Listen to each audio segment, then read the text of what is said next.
Um monstro meio homem, meio touro.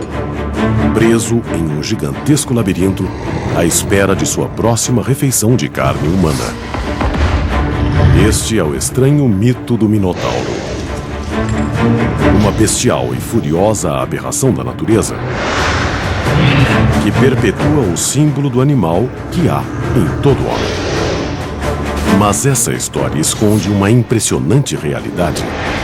Sacrifícios humanos reais, bestialidade, guerra e as ruínas de um labirinto de verdade.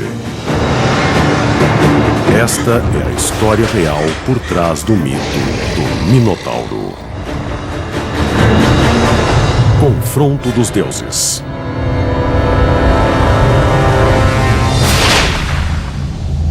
Uma pesada porta se fecha atrás de você. À frente, um imenso labirinto de corredores escuros. Há um pesado cheiro de morte no ar. Você está preso no labirinto do Minotauro. E não há como sair.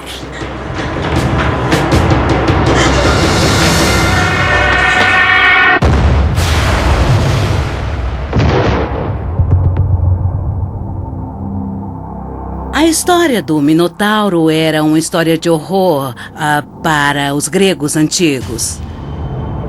O labirinto era uma câmara da morte, e quem ficava preso ali sabia que só havia um destino possível: ser abocanhado por uma besta voraz, devoradora de homens.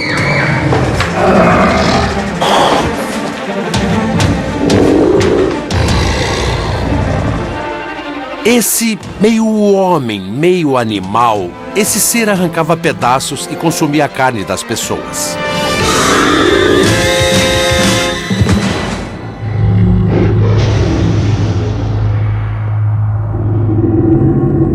O Minotauro é o filho mutante de uma mãe humana e de um pai touro. Ele tem o corpo de um homem muito forte, enorme e poderoso, mas tem a cabeça de um touro com chifres. Ele é parte animal de um lado, e essa parte é ávida e faminta. Ele mata e devora a carne das pessoas que mata. Por outro lado, ele é meio humano, o que dá a ele uma espécie de vulnerabilidade, uma humanidade que fica presa em sua parte animal. Em essência, o mito representa a batalha entre a razão e a selvageria, entre a ordem e o caos. Os gregos antigos que contavam a história orgulhavam-se de ser civilizados. Os gregos acreditavam firmemente que a razão humana é muito poderosa. Mas o Minotauro era inimigo da razão. Um símbolo dos instintos animais interiores ao homem. O Minotauro, o monstro, era a parte indomável da natureza que os gregos tentavam entender. Era uma coisa que eles não conseguiam controlar.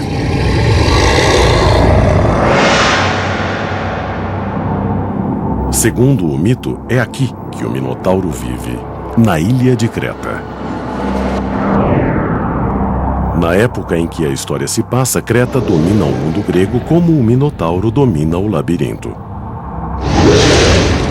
No fim da Idade do Bronze, Creta era realmente a mais importante potência daquela parte do Mediterrâneo.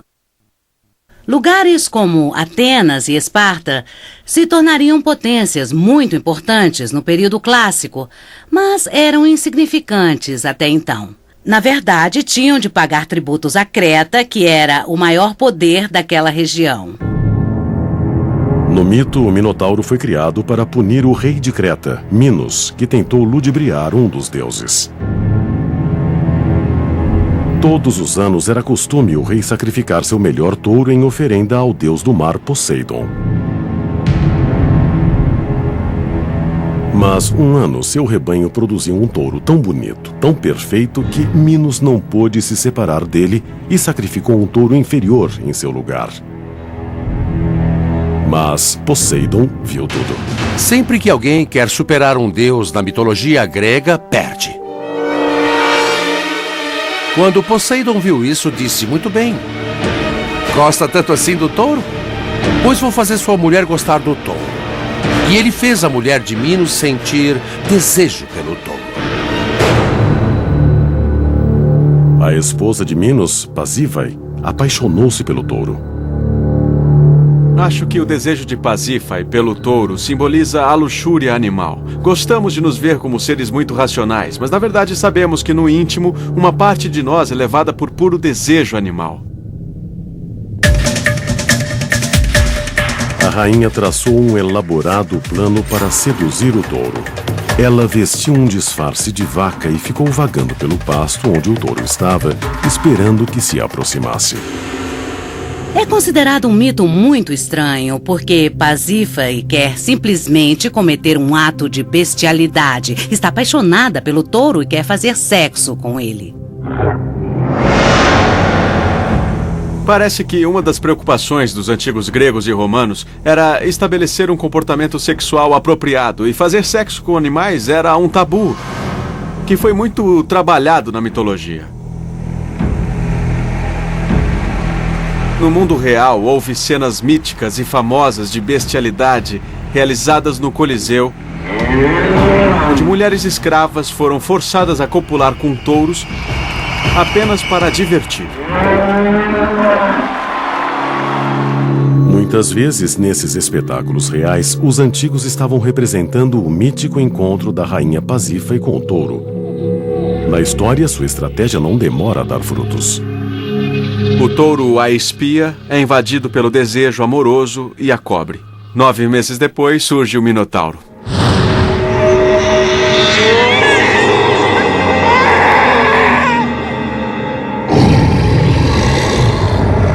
O nascimento de monstros é frequentemente associado à perversidade ou algum delito, e há aqui as duas coisas. Porque Minos não cumpriu sua parte de um trato e porque Pasífae cedeu a um desejo não natural. A criança nasceu monstruosa e deformada. Um menino meio humano, meio touro, destinado a se tornar um horror. Nós o conhecemos como um monstro, mas ao mesmo tempo ele parece ser vítima de seu destino e por isso eu tenho sentimentos divididos. Eu não posso realmente condená-lo. O Minotauro tem um nome estranho. O pai dele não é Minos, mas a primeira metade do seu nome vem justamente de Minos. A segunda metade, Taurus, é uma palavra que significa touro. Então, Minotauro é o touro de Minos. Para os antigos, esse híbrido de homem e touro era um conceito poderoso e assustador. Os touros eram parte central da civilização grega. Eram até venerados como deuses. Havia muitos sacrifícios e também rituais em volta do culto ao touro, em todo o Mediterrâneo Oriental. O touro representa a virilidade e a força masculinas. E o touro era exatamente isso, religiosamente, um ícone da potência e da fertilidade masculinas, além de muita força e poder. O conceito do poder do touro foi levado aos tempos judaico-cristãos, e no presépio se vê um touro insuflando no bebê Jesus a sua força vital.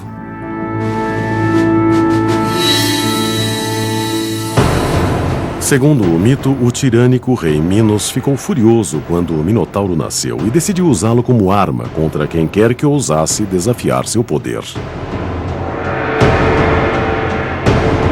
E ele concebe o plano de construir uma terrível prisão, de que seu bestial enteado seria o guardião.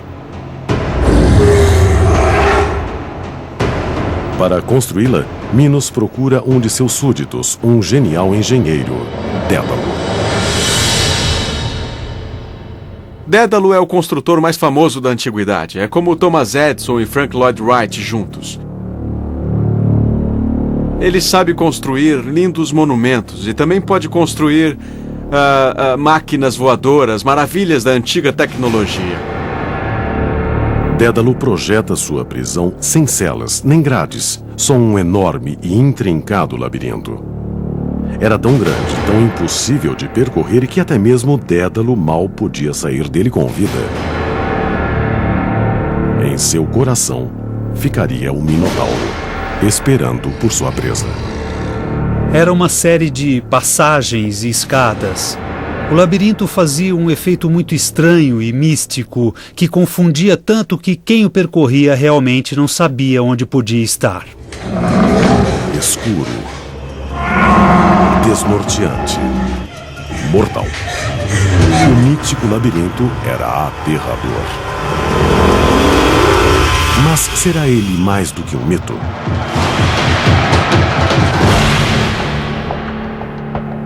Hoje, na ilha de Creta, há um labirinto subterrâneo que guarda uma inacreditável semelhança com o labirinto do Minotauro. A Caverna de Messara. É uma pedreira subterrânea antiga que, segundo a cultura local, pode ter inspirado o mito.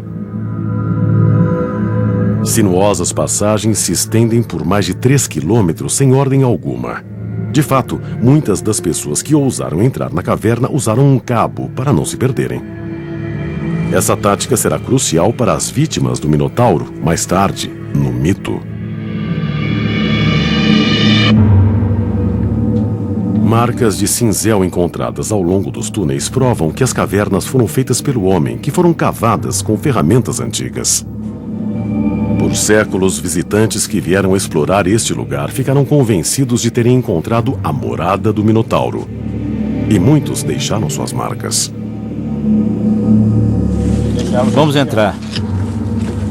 Hoje, exploradores ainda enfrentam o desafio de percorrer o labirinto. Seu objetivo é alcançar esta sala central, onde se dizia que o Minotauro residiu.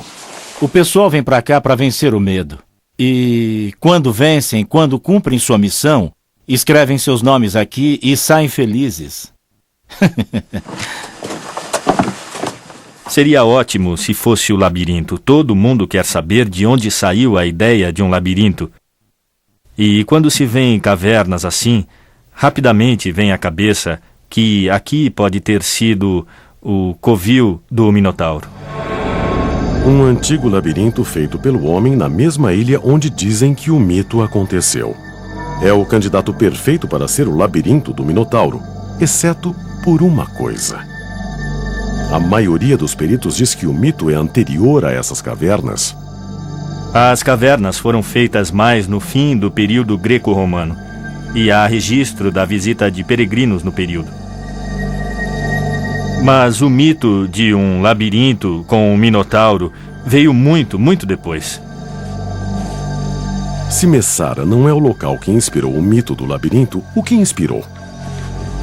A procura por pistas nos reporta novamente ao mito.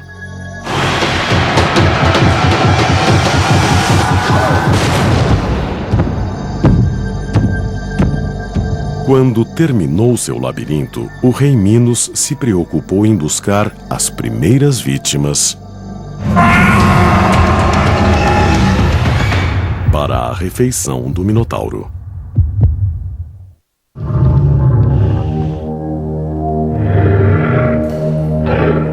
Segundo um antigo mito, a ilha de Creta abrigava um monstro meio homem, meio touro que patrulhava um obscuro labirinto. E o labirinto em si era tão confuso que seu próprio construtor mal podia achar o caminho da saída. No centro, o Minotauro espera suas primeiras vítimas, faminto de carne humana. Creta. Atenas. Enquanto isso, 300 quilômetros a norte, em uma pequena cidade-estado chamada Atenas, atletas de todo o Mediterrâneo se reúnem para competir em uma série de desafios esportivos, um evento precursor dos Jogos Olímpicos. Entre os competidores está o príncipe Androgeu, filho de Minos, rei de Creta e meio-irmão do Minotauro. O filho de Minos, Androgeu, ganhou todas as competições: corrida, lançamento, canto. Ele foi um astro. Isso irritou tanto um grupo de jovens atenienses que bêbados provocaram uma briga e mataram Androgeu.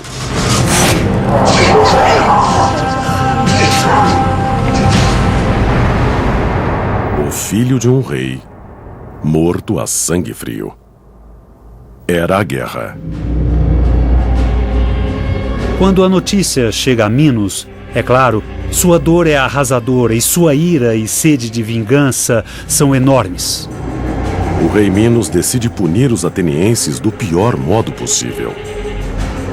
Servirão de alimento ao Minotauro. A frota cretense lança âncoras em Atenas e lança um ultimato. Larga! Larga! Vamos!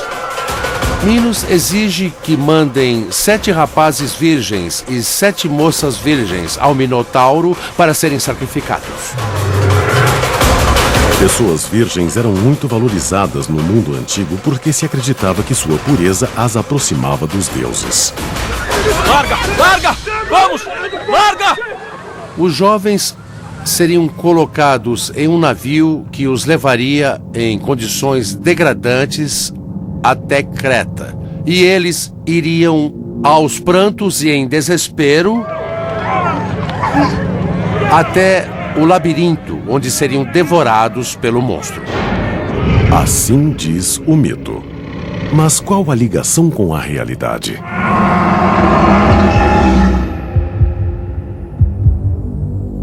A história simboliza um conflito real e histórico.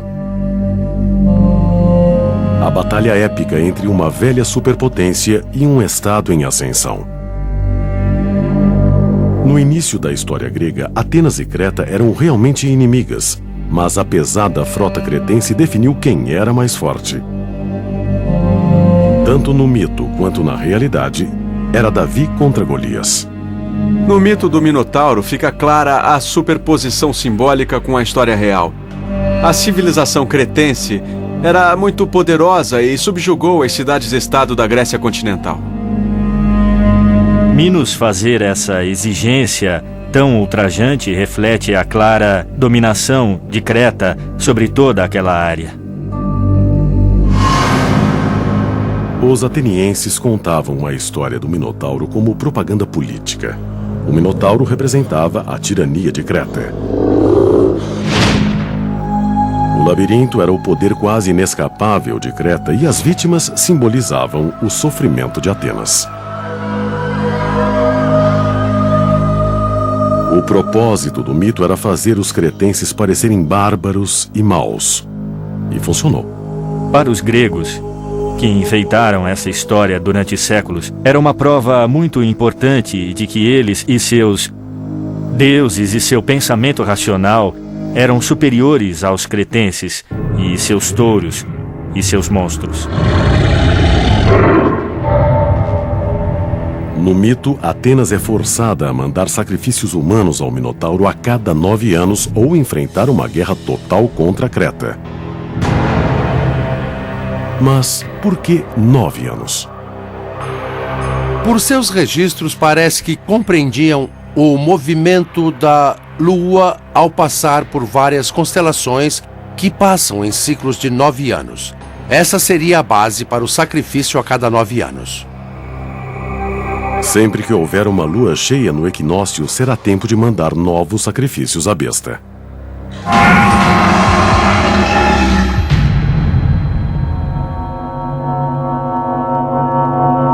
Enquanto as primeiras vítimas são lançadas no labirinto, um evento decisivo acontece do outro lado do mar.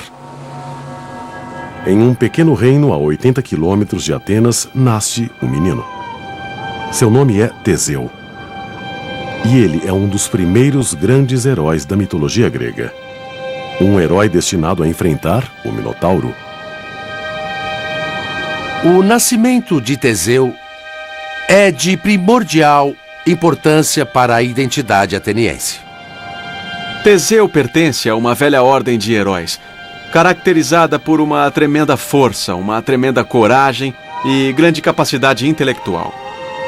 Teseu é filho de uma bela princesa grega e não de um, mas de 2 pais poderosos. Na noite em que foi concebido, sua mãe teve relações com Egeu, rei de Atenas, e com Poseidon, deus do mar. O que costuma acontecer é que a mãe dormia tanto com o pai humano quanto com o pai divino, de modo que a mulher era fertilizada por 2 pessoas ao mesmo tempo. Ter dupla paternidade permite que Teseu herde o trono de Egeu e também tenha acesso aos favores especiais de Poseidon. Esse cenário de dois pais era muito comum em mitos da antiguidade. E é algo que muitos governantes reais advogaram para si mesmos. Talvez o mais conhecido deles seja Alexandre o Grande, que celebrou a si mesmo como sendo parcialmente divino. Tempos depois, no período romano, os imperadores, a começar por Augusto, disseram que descendiam dos deuses. Davam autoridade extra a dizer que eram filhos de deuses. Segundo o mito, quando Teseu nasceu, o rei Egeu colocou suas sandálias e sua espada sob uma pesada rocha e disse à mãe de Teseu que quando o menino fosse forte o suficiente para levantar a rocha, poderia reclamar seu título de príncipe de Atenas.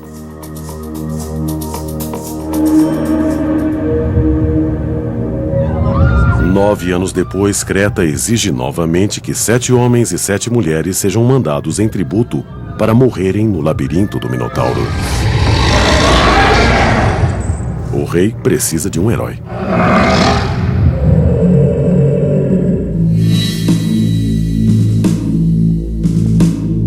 Na terceira vez que Creta exige tributo, Teseu está pronto. Ele tem força suficiente para levantar a rocha que esconde as sandálias e a espada do pai. Ele jura entrar no labirinto, lutar com o Minotauro e liberar Atenas da tirania de Creta. É o clássico enfrentamento entre monstro e herói. Mas há várias evidências de verdades por trás da luta.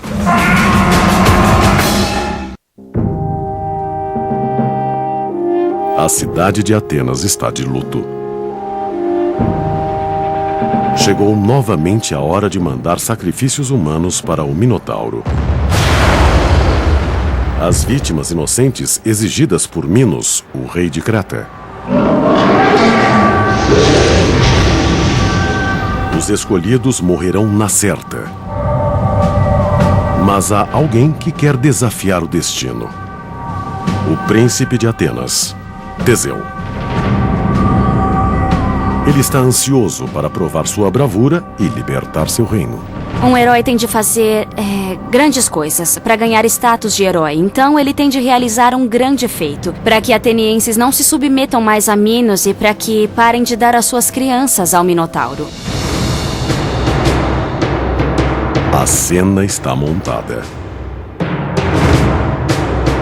É Teseu, símbolo heróico do que há de melhor no homem, contra o Minotauro, o reflexo selvagem do que o homem tem de pior.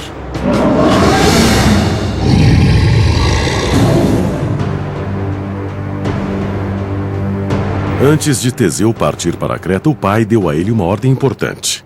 Quando e se ele voltasse a Atenas, deveria usar velas brancas ao invés de negras. Assim, ao ver o navio no horizonte, Egeu saberia que o filho estava a salvo.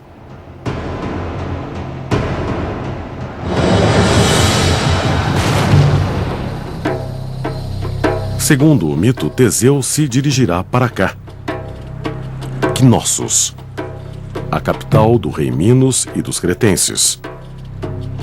Os gregos antigos acreditavam que aí residia o Minotauro e que era a cena de horríveis crimes contra a humanidade. Hoje, suas ruínas ainda contêm pistas da realidade por trás do mito. No auge do poder de Creta, entre 1700 e 1450 a.C., esta cidade abrigava 100.000 pessoas. Em seu centro havia um palácio de construção muito complexa. Na verdade, muitos acham que foi ele que inspirou originalmente o labirinto. Realmente deve ter sido muito difícil alguém se situar no enorme palácio que tinha algo como 1.000 aposentos e 5 andares em certos lugares. Havia muitos corredores e não havia vestíbulos.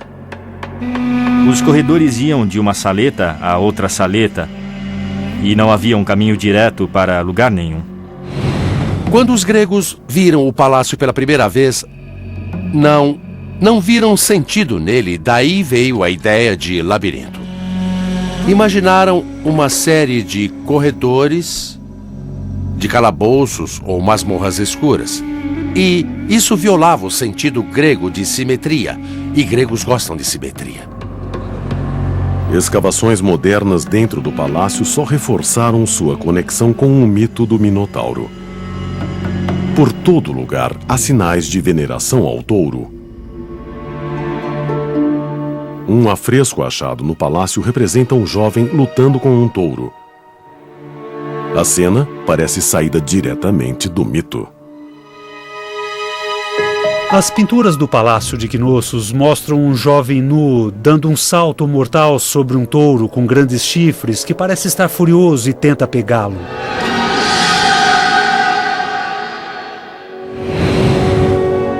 Um antigo palácio que parece um labirinto cheio de artefatos ligados a touros. É fácil ver que esse local pode ter inspirado o mito. Mas as conexões não acabam aí. Arqueólogos desenterraram evidências que sugerem que o rei Minos existiu realmente. Esta é uma sala de trono onde ele está perfeitamente intacto. É o mais velho trono encontrado na Europa e tem 3.500 anos. Também foi encontrada uma inscrição em um idioma antigo que pode até mencionar o nome do rei. Nos arquivos do Templo de Creta, havia blocos de pedra que tinham certas inscrições de palavras que parecem ser o nome do rei Minos. Há uma palavra Min-u-te e outra palavra Min-nu-ro-ja, que podem significar Minos, o rei. Rodja é um título real. As pistas sugerem que o rei Minos viveu realmente. Mas a conexão mais intrigante com o mito do Minotauro aparece em outro bloco achado no local. É a representação de uma oferenda à chamada Senhora do Labirinto. Aqui, por escrito, há uma referência direta ao labirinto do Minotauro. É uma ligação inequívoca entre a cidade de Knossos e o mito. Mas quem era essa Senhora do Labirinto? Sua identidade é um intrigante mistério. Peritos acreditam que foi uma mulher de grande importância no palácio, uma suma sacerdotisa ou talvez a filha do rei. No mito, a filha do rei Minos é Ariadne, e ela tem um importante papel no restante da história. Não sabemos quem é a Senhora do Labirinto, mas pode ter sido Ariadne, principalmente porque ela era sacerdotisa no templo, porque ela era a filha mais velha do rei Minos. Larga! Larga! Vamos! Larga! Assim que Teseu chega à ilha de Creta, Ariadne se sente atraída por ele. Ariadne nota a atitude de Teseu, sua coragem, seu olhar determinado e se apaixona imediatamente por ele. Ela fica vencida pelo seu amor por Teseu e decide então que vai ajudá-lo, porque não quer que ele morra no labirinto como todos os outros. Mas Ariadne tem de agir depressa. Ela procura Dédalo, o criador do labirinto, e implora a ele que explique como se sai dali. Dédalo dá a ela um retrós. Em antigas traduções desse mito, a palavra retrós significa um novelo de fio trançado. Foi isto que Dédalo deu a Ariadne, e a esse fato ficou associada a palavra rastro. E Dédalo disse: "Por que você não usa um novelo de fio? Amarre uma ponta na porta e desenrole o novelo enquanto andar no labirinto. Quando chegar ao centro, vai achar o caminho de volta, seguindo o fio." Nós continuamos a usar esse conceito em exploração submarina. Mergulhadores amarram uma ponta de corda na entrada de um navio naufragado ou de uma caverna, entram, exploram e seguem a corda para sair.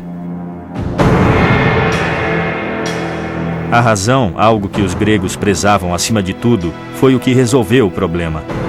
E deu uma resposta simples a uma situação que parecia insolúvel.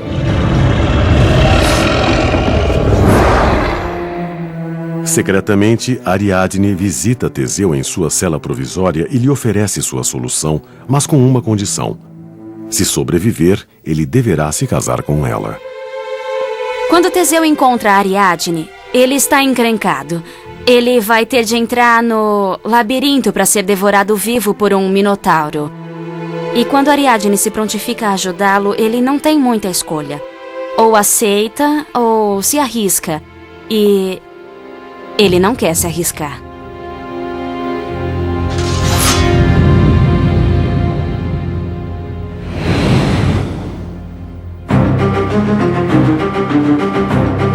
Na manhã seguinte, as 14 vítimas são mandadas ao labirinto. Como animais para o abate.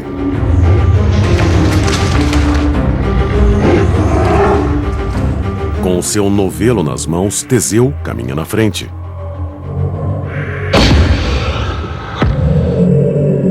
Teseu amarra o fio trançado na porta e começa a caminhar passo a passo no túnel escuro e úmido. Teseu foi oferecido em sacrifício humano. É um conceito difícil de avaliar hoje em dia, mas há evidências que sugerem que os antigos cretenses não só sacrificaram seres humanos, mas também os comiam.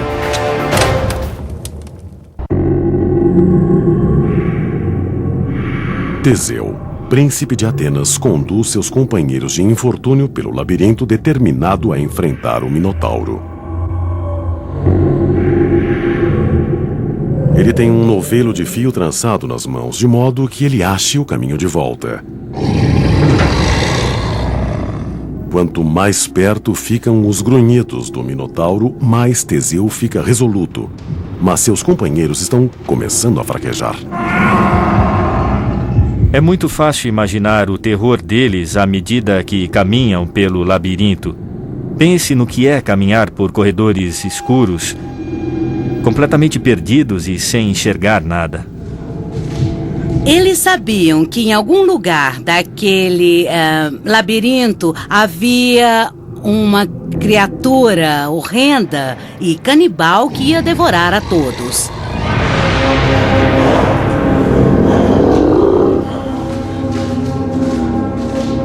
Só não sabiam quando iriam dar de cara com o monstro.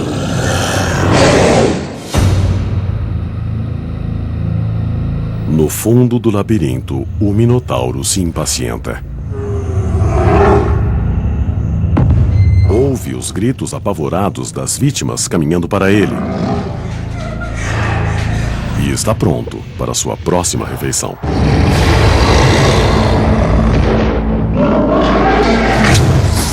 Ele é o inimigo que Teseu precisa derrotar para libertar Atenas da tirania de Creta. Assim diz o mito. Mas qual a ligação com a realidade?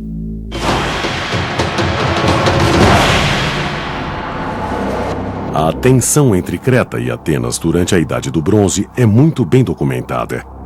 Mas os cretenses eram assim, tão selvagens como sugere o mito? No Palácio de Cnossos, escavações revelaram uma evidência que sugere que há alguma verdade no mito. Inscrições encontradas ali foram interpretadas por alguns como se referindo a oferendas feitas aos deuses. Oferendas humanas? Existem registros de uma criada sendo oferecida e também de 10 rapazes sendo oferecidos. Pessoas reais mortas em sacrifícios rituais, exatamente como as vítimas do Minotauro no mito.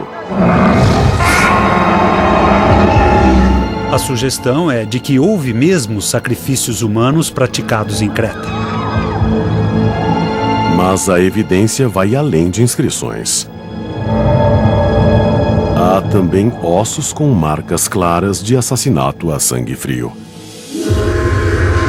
Em 1979, mais de 300 ossos foram desenterrados em Cnossos. Incrivelmente, todos pertenciam a crianças.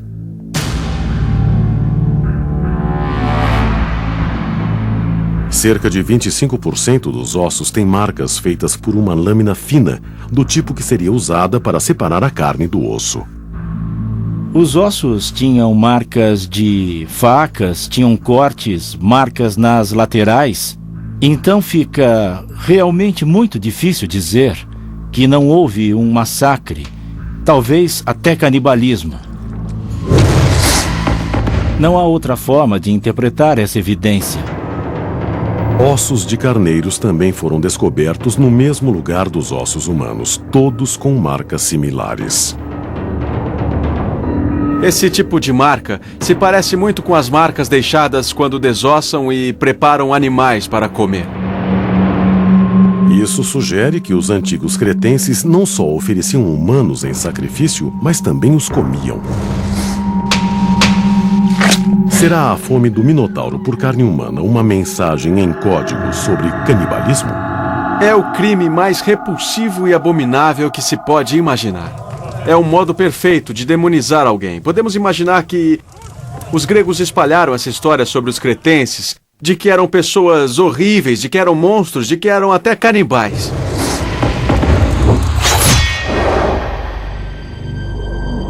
O mito continua. Os corredores do labirinto estão imersos na escuridão. É impossível para Teseu enxergar o caminho. Mas os grunhidos do Minotauro estão cada vez mais altos. É isso que o orienta. Seu novelo de fio já está pequeno agora. Tem 1/4 do tamanho que tinha quando entrou no labirinto. O monstro está próximo. Ele sente o fedor do sangue nas paredes, ele vê os ossos das vítimas anteriores. Em um canto, ele vê alguém dormindo. Até a respiração do Minotauro o enche de pavor. Mas essa é a diferença entre heróis e pessoas comuns. O herói sente medo, mas o domina e persegue o grande feito. Teseu ataca, pegando a besta semi-adormecida. Teseu se aproxima. Surpreso, o Minotauro salta e ataca. É uma luta entre o machado e a espada. O futuro da Grécia e de Creta está em jogo.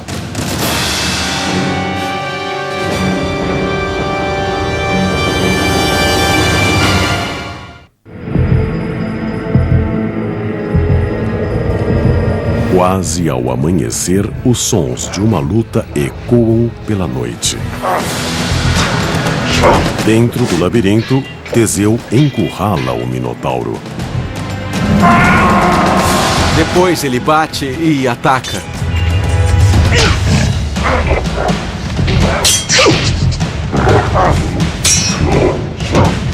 Antes do monstro perceber, Teseu domina a situação. O Minotauro luta e cambaleia. O herói prepara o golpe final.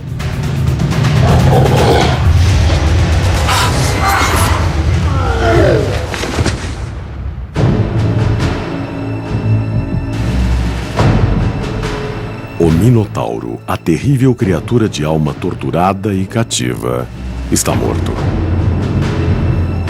Teseu, filho de Poseidon e príncipe de Atenas, destruiu a maldição do rei Minos. O coração dele está a toda, a adrenalina corre. Ele está coberto de sujeira e também do sangue do monstro e das outras vítimas mortas e devoradas por ele. As forças da razão personificadas por Teseu superaram as forças da irracionalidade personificadas pelo Minotauro. Mas não há tempo para celebrar a vitória. Já vai amanhecer. Teseu tem de se apressar se quiser escapar à fúria do rei Minos. Ele matou o Minotauro, mas a história não acabou, porque é claro que Minos vai ficar furioso. Ele tem de voltar logo, sair do labirinto e voltar para o seu navio.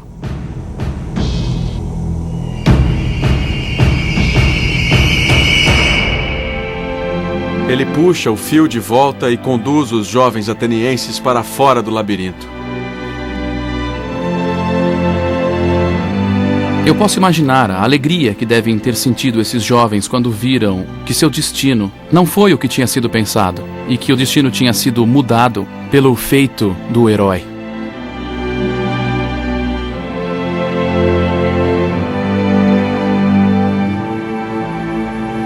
Ariadne, princesa de Creta, passou a noite toda à espera de algum sinal de que Teseu estivesse vivo.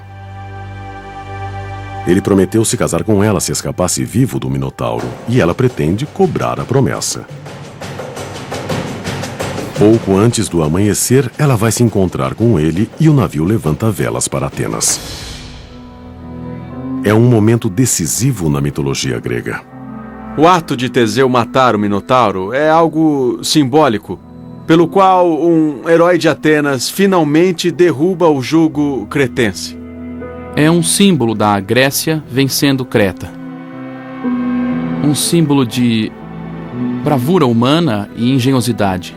De modo que a história inspirou os jovens a serem leais para com a sua cidade e a se sacrificarem pelas glórias da sua cidade. E, no fim, a se tornarem cidadãos de uma cidade democrática.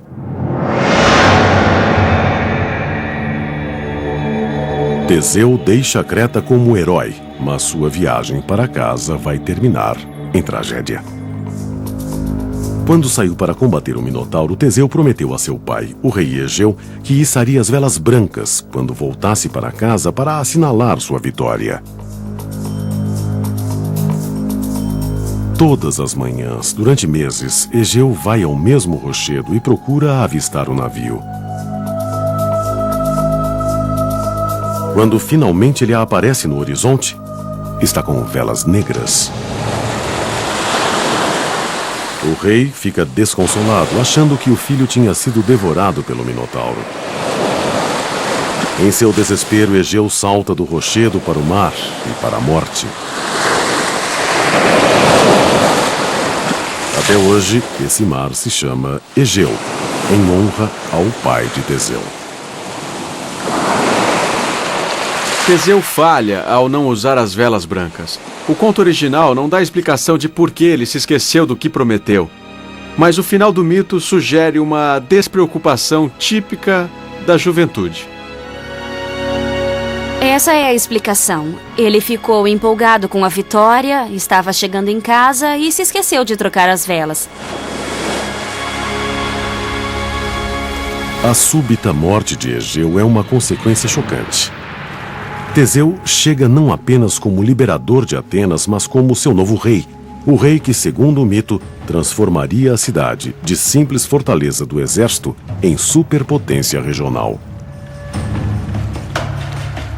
Neste mito, a ascensão de Atenas ao status de potência é totalmente creditada a Teseu.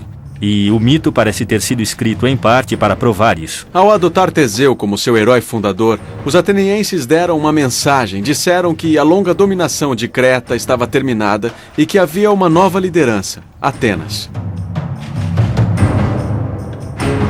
Atenas viria a ser a cidade-estado dominante do mundo grego, enquanto Creta seria conquistada e desmoronaria. Mas muito tempo depois dos dois reinos desaparecerem na história, o mito de Teseu e o Minotauro perdura.